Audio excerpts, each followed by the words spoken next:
very interested in knowing, again, it all has to do with sustaining a career over a number of years. How one does that. I mean, how do you get inspired when you know that you have to go into the studio, you know, in the morning and paint? I mean, it's not always an easy thing to do. I know for me it isn't. How do you psych yourself up to do that? Or does it just come naturally? Can you Lots talk of a bit coffee. about that? Lots of coffee. I think what inspires me is the old-fashioned term, is just plain beauty. Mm-hmm. If I see a juxtaposition of colors or forms that pleases me, then I'd like to paint it. Mm-hmm.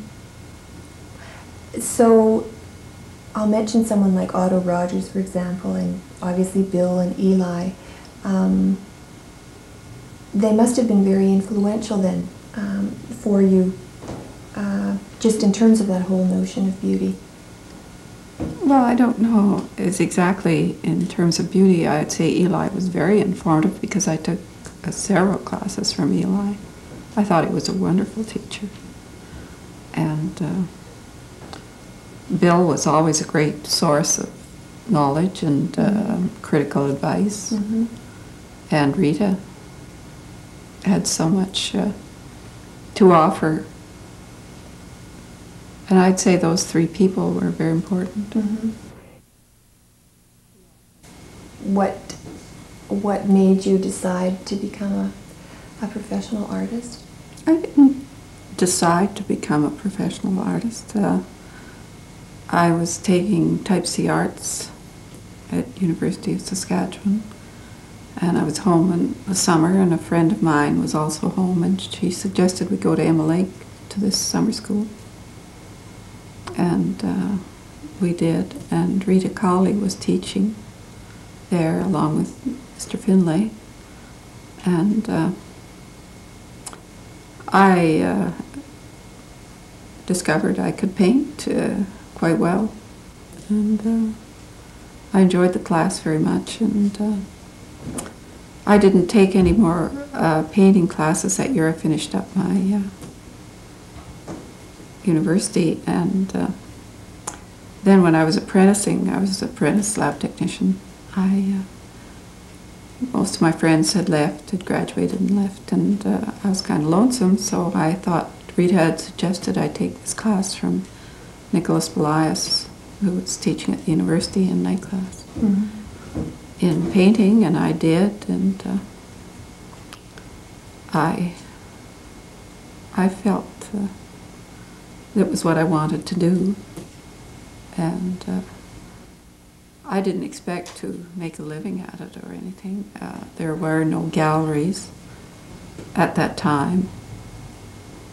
It wasn't sort of, I don't think very few people made a living at painting, but a lot of people were painting. There was a very active art community here at the time, and they were all very good artists. Rita Cawley, Noni Mulcaster, Bill Berhood, Bob Steele at that time was here, and Ernie Lindner, and Hurley, and many others. It was a very rich place to be as far as art went, and I subsequently married Bill Berhood, and so painting was just sort of part of our lives. But we expected to work. We never expected to live off painting. I don't think anybody did at that time. So you met Bill then through these painting classes? I met him at a party. An artist's party? There was a very good painter called Margaret Robertson who subsequently married Mr. Wickenden, and she became Margaret Wickenden. And she gave a party, and that's where I met Bill. And the rest is history, as they say. So there were men and women actively involved in art making at that time. Yes. It's interesting mentioning people, for example, like Rita Cowley and Noni Mulcaster, and someone like Mina Forsyth as well, who was involved at the university, because for me, I have had as an artist now working in Saskatoon, so many women as role models for me, and that's been wonderful. You know, both when I started my career as an artist and now, and I agree, there's just a wonderful history of women making art, and men as well, in Saskatoon, that I as an artist have really been fortunate to have known and certainly been a part of that. Who were your mentors? Did you I have suppose any? the people that I mentioned. Mr. Belias left at the end of that year, and Mr. Bornstein came, and he was an excellent teacher and an excellent artist. And you were mentioning these people at the university, but at that time there was just Mr. Bornstein and Dr. Snellgrove, who was a historian, and that was university art. Eli Bornstein? Yes, Uh-huh. that was the university art department at that time. It was certainly not as it is today. Right. So where did you people get together then? The Other workshops? The or? art center, the old art center in the King George, was very active. Lee Collins was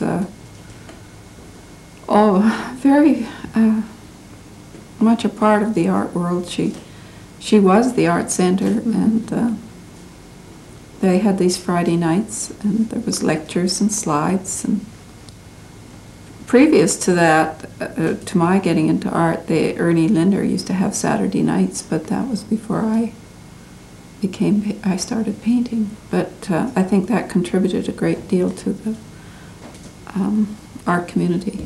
And Mr. Mendel also contributed a great deal in that he had a virtual art gallery on top of his plant, and he had many parties and artists. You met artists there, you met all kinds of people there, a broad spectrum of society.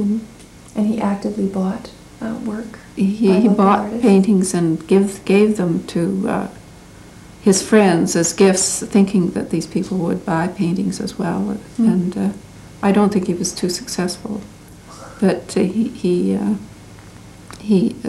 bought all along. The prices at that time were very minor, though. I mean, $20, $50, $70. They were not what they are today. Right. But still, that bought a lot of paint at that time. Right. And what about Emma Lake at that time? Well, Emma Lake was still the art school. Ken Lockheed and the Regina campus started the workshops in the late 50s. And I think the Shadbolt was the first person they invited. And so this was something that you attended? I couldn't go to Shadbolt. I was working at the time, and I was not able to get off, but I went the next year, and they had Joe Plaskett. And so I went to a number of the workshops, and it provided a means of meeting artists across the country and into the States. Well, and it's something that you still do to this day. You just recently finished the most current workshop. And where did you have access then to exhibit work? How did these people There was see? very little access, but they did have at the in Regina and in Saskatoon, they had I think it was a jury show. I think one year it was in Saskatoon, one year in Regina. It's a long time ago, I forget the exact. And then in the fall they had a sort of a show that anybody could put paintings in. So there was that means of exhibiting. Right. And I had a show at the Art Center. I couldn't tell you right off what year it was, but it was in the 50s. Sometime. And I did sell a few paintings at that. And so did you actively work then with people like, for example, Rita and Winona Mulcaster? No, I couldn't say. I didn't have any means to go out painting. Mm-hmm. Well, that brings me to the whole area of children and Pretty well. I painted. Kids. I painted at home. Yeah. So tell me about the conditions that you worked under at home. Well, I didn't have a studio at the time, so I pretty well worked in the house. I sort of took over the basement as a studio. And I got quite used to children all around. Well, I remember asking you this question, how did you paint with your 3 kids, you know, in the house together? And I remember you answering, well, they just had their paint and paper on the floor next to me and worked kind of around. I think that's why they're painters today. So when did you paint during the day? Well, whenever I could. I would put the children in a high chair and paint them. Really, in the kitchen? Yes. Huh, that's wonderful. Yeah. And did you sort of make it a part of your daily routine just to do this, regardless of what? I'm not very organized. I just did it as I could. That's right, and the kids sort of accommodated you. Well, they didn't accommodate me. Children are pretty selfish little creatures. That's right. I just had to kind of make it a game or something. Yeah. So how long, let's say, how many hours or minutes in a day would you get access to painting in the basement, for example, in the place that you had set up as your studio? Well, once the children went to school, that became very easy. I mean, in comparison. And pretty well I got them off to school, and then I painted for a couple of hours, and they came home, and then they went off to school, and I painted again. Yeah. And then everything went away, and I resumed motherhood. That's right, yeah. Well, I want to get now to the comment you made about your daughters. You have 3 daughters who are artists, who are painters. And you mentioned that you were quite sure that having worked so closely with you as kids was responsible for them actually becoming professional artists. I think it gave them facility because they could do anything with a brush. Because from the moment they could hold a brush, they held a brush. And they have a dexterity with brush that I'll never have because I didn't have that when I was a child. So the way they can handle the brush is phenomenal, just through learning it at that age. It's like language, I think so. You know, yeah. They sort of soak it up like a sponge. So did you help them? Did you teach them? No. Or did they worked on their own and you did your own they thing? enjoyed doing it, and I gave them paper and paint, and Yeah. it kept them amused, and I didn't realize I was giving them a career. Well, not only are your daughters artists, but of course your husband, Bill Parahudoff, is an artist as well. I know that Bill worked at the Modern Press. Yes, he worked there for 25 years. Can you talk a bit about how he evolved as an artist in the early days as well? Well, he was quite an established artist by the time I knew him. And he had studied in Colorado Springs with Jean Charlot. And I just met him at this party, and he took off the next day to New York to study with Ozenfeld. And so he was quite influential in that we talked a lot about what he did there, learned, and I feel in a certain way I almost went to school with them too, because